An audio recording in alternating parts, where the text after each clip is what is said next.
was basically a never-ending cycle for BJ. He would get on his meds, think he was great, get off of them, have an instance happen, the police would get involved, he would get back onto his meds, and do well for a while, but so on and so forth. This cycle continued. Whatever happened, though, it was evident that Bill truly loved his son BJ, and that he would help him do anything to succeed in life. On October the 30th, in the year 2010, BJ was 24 years old. Bill picked BJ up from his group home and took him hunting.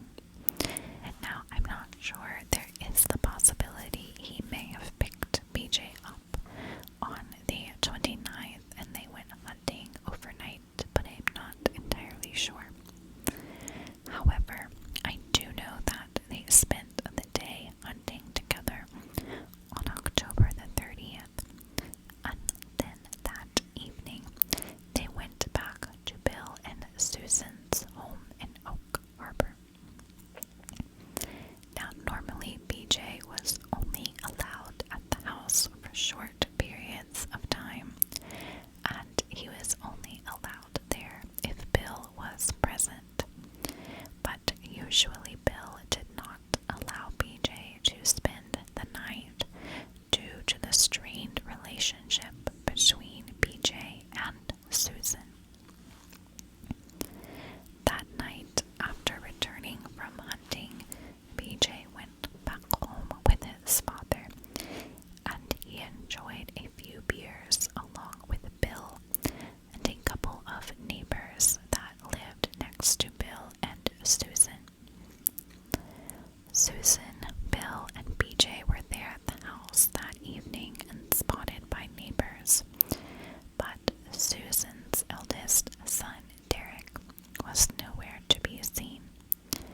He may have been inside of the home, but he typically steered clear of any events that involved BJ, since they did not get along due to BJ's treatment of Derek's mother, Susan. That night, Susan's youngest son, Devin, was spending the night with his father elsewhere. So that evening, Bill drank that night with his neighbors and later decided that it would not be safe for him to drive BJ all the way back to Sandusky, Ohio, to get him into his group home. Even though there had been issues of violence in the past, Bill felt BJ was doing well enough and thought it would be okay for BJ to spend one night with the family, especially since he would be there himself, and then he could drive BJ back to the group home the next morning. So the party disbanded around midnight, and the Liskes headed back inside for the evening. At some point that evening, like I said, I'm not sure if Derek was out and returned home or if he was home this entire time, but he was for sure back in the house. And like I said, Susan's youngest son, Devin, was staying with his father. Now, the next day, on Halloween morning, Susan's sister-in-law, Lori Morse, grew very concerned when Susan's eldest son, Derek, did not show up to Lori's house as planned. Derek was scheduled to help do some work for Lori's husband that day, and when he did not arrive, Lori became worried. Lori tried to call Susan and Derek both, but her calls went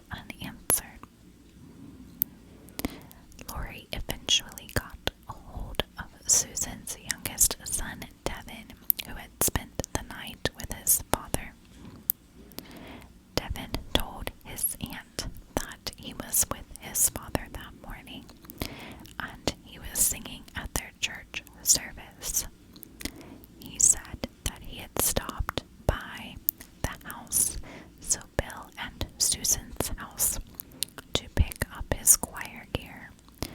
He ran inside to get his uniform, and all seemed normal at the house. Everyone was still sleeping, so he let his aunt know that they should be up soon and on their way. While at the house, though, picking up his choir gear, he did see BJ out in the driveway, and BJ was loading a few items into Bill's truck, so BJ's father's truck, and Devin told BJ that he was heading off to his choir performance at church and would be back sooner rather than later. After church that morning, Devin returned home. Devin noticed that none of his family members were up at that point, but he did notice that the bed was still unmade or there was like a bed that the family had set up on the couch, and so this appeared to still be unmade and nothing was put back fully.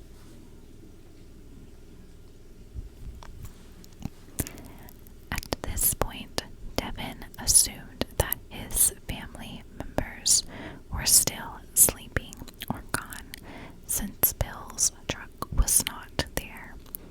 So he went and played some video games in his bedroom. Now, this was typical for Devin to do, but around 1:30 p.m., he began to realize that either everyone was still sleeping or they were still gone, which was a bit unusual for this to have happened. Devin decided to look around the house a bit more and on the property to see if he could find his mom, his brother, and his stepdad. Devin went into his mom and stepfather's bedroom, and there he saw their comforter pulled up to the very top of the bed. At the bottom of the bed, he noticed a foot sticking out of the comforter, and he instantly thought someone in his family had placed it there as a Halloween prank, since it was Halloween morning. Devin saw what appeared to be bodies beneath the comforter, so he walked over, talking to his mother. When Devin got no response, he pulled the comforter back and saw a pillow and that the wall was soaked in blood. Devin still thought that this was some elaborate prank for Halloween being pulled off by his family members. A few moments later, though, as Devin continued to pull down the comforter, he realized that sadly this was not a Halloween prank. On the bed was his mother, Susan, and his stepfather, Bill, and they were both deceased. Devin immediately left the home and called his aunt, who alerted the police to what Devin had found.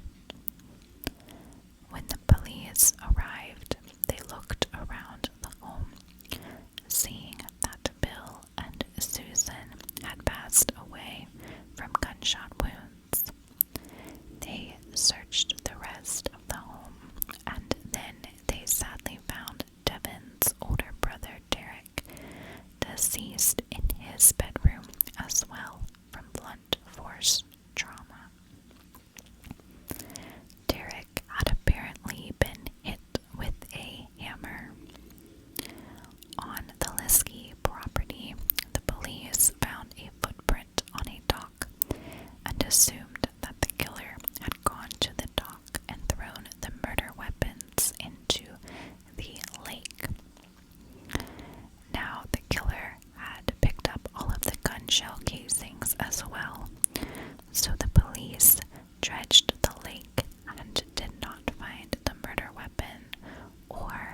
shell casings.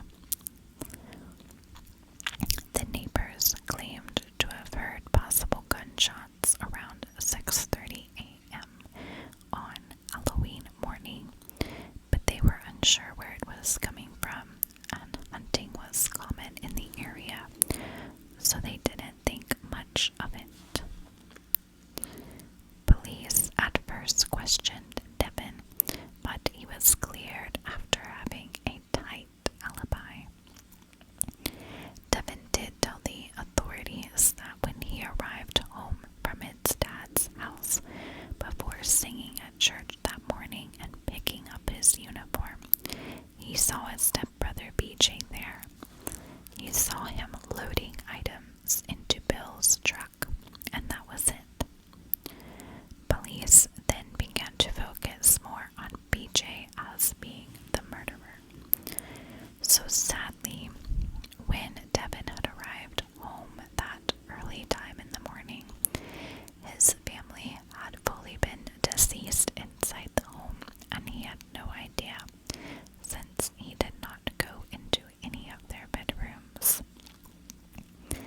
Police realized that BJ never returned to his group home the night of October 30th, and even after this on the 31st, and they eventually managed to track BJ down to Bill's hunting cabin, which was located in Carroll County, Ohio, which is just under 3 hours southeast of Oak Harbor, Ohio.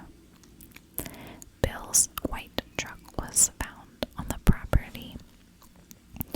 The cabin was searched, and BJ was arrested after the authorities found a rifle in Bill's truck and a bloody hammer inside of the hunting cabin.